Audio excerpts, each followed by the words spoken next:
नमस्कार साथियों, मैं पंडित दिनेश कुमार दुबे शास्त्रीय अनुभूत चैनल के माध्यम से आज आप लोगों को मैं ये बताऊंगा कि महाराज रावण दशानन रावण की मृत्यु कितनी बार हुई है और उसे किसने मारा है। दूसरा प्रश्न था हमारा कि महारानी सीता के हाथ में वह घास का कौन सा तिनका था जिसे देखकर दशानन रावण कांप जाता था। और हमारा तीसरा प्रश्न था कि भगवान श्री राम को 14 वर्ष का वनवास क्यों दिया गया। इससे ज़्यादा भी दिया जा सकता था और इससे कम भी दिया जा सकता था, 14 ही क्यों। तो इन सब प्रश्नों का जवाब जानने के लिए आप हमारे साथ अंत तक बने रहिए और हो सके तो हमारी एक छोटा सा निवेदन है कि आप इसको हमारे चैनल को सब्सक्राइब कर दीजिए और बेल आइकन को भी दबा दीजिए ताकि हमारे आने वाले एपिसोड आपको हमेशा मिलते रहें। धन्यवाद साथियों। अब हम आपको रामायण की ओर ले चलते हैं, जहाँ पर दशानन रावण के बारे में हमने जो पहला प्रश्न पूछा था वो यह था कि उसकी मृत्यु कितनी बार हुई है। तो साथियों, रावण को 3 बार मारा गया है। मुकत न भय हते भगवाना और 3 जन्म द्विज बचन प्रमाण। महाराज रावण को 3 बार मारा गया है। इसका एक छोटा सा दृष्टांत है, मैं आपको बताना चाहूँगा। स्वर्गलोक में भगवान विष्णु के द्वारपाल रहे जय और विजय। भगवान के पार्षद ही थे। एक बार की बात है, ऋषि सनत कुमार स्वर्गलोक पहुंच गए और उन्होंने जय और विजय से कहा कि मुझे तुरंत भगवान विष्णु के दर्शन करने। जय और विजय ने मना कर दिया, बोला इस समय भगवान शयन कक्ष में है और आप इस समय अंदर नहीं जा सकते।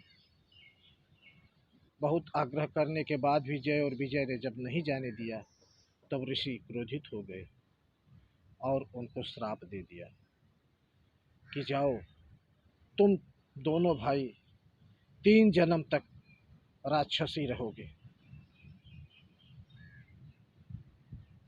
ये बात भगवान विष्णु को पता चली तो उन्होंने ऋषि से कहा कि ये तो हमारे परम भक्त हैं, हमारे पार्षद हैं, इन्होंने हमारी आज्ञा से आपको अंदर आने से रोका है, अतः इनके साथ थोड़ी बहुत कृपा कीजिए।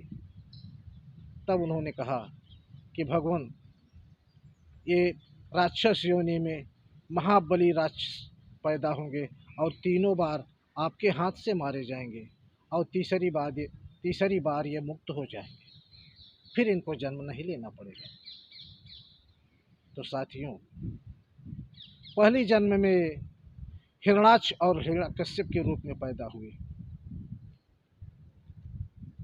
जहाँ भगवान विष्णु ने इनका उद्धार किया। उसके बाद ये रावण और कुंभकर्ण के रूप में पैदा हुए। रावण और कुंभकर्ण की कहानी तो आप जानते हैं। उसके बाद भगवान राम ने इन दोनों का वहाँ भी संहार किया और तीसरी बार ये द्वापर में दंतवक्र और शिशुपाल के रूप में पैदा हुए, जहाँ भगवान कृष्ण के रूप में आपने इन दोनों राक्षसों का उद्धार किया और इस प्रकार से ये मुक्त हो गए। तो साथियों, ये हमारे पहले प्रश्न का जवाब था कि रावण को 3 बार मारा गया है।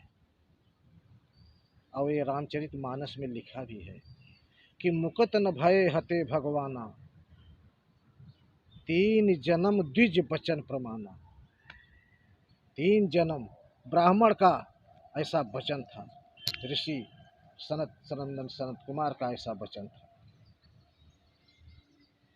साथियों, दूसरा प्रश्न था कि महारानी सीता के हाथ में वो घास का कौन सा तिनका था जिसे देखकर रावण कांप जाता था।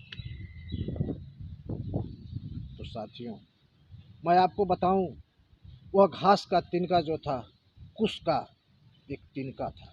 कुश, वही कुश जिसे भगवान श्री राम ने एक बार मंत्र पढ़ के जयंत के पीछे लगा दिया था, तो तीनों लोक में जयंत घूमा, लेकिन उसको किसी ने शरण नहीं दिया था।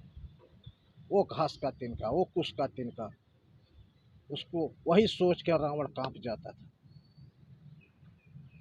और साथियों, हमारा तीसरा प्रश्न जो है वो है भगवान श्री राम को 14 वर्ष का वनवास क्यों दिया गया।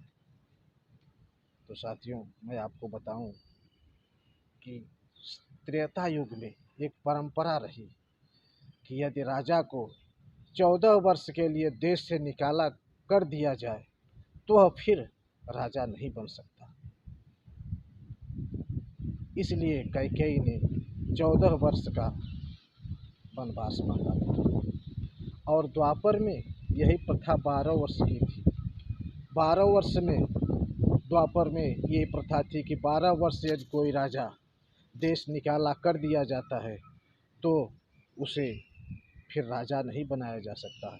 इसीलिए दुर्योधन ने महाराज युधिष्ठिर को 12 वर्ष का वनवास और 1 वर्ष का अज्ञातवास दिया था।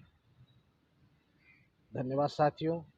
आज की हमारी ये कहानी कैसी लगी, आप लोग ज़रूर बताइए।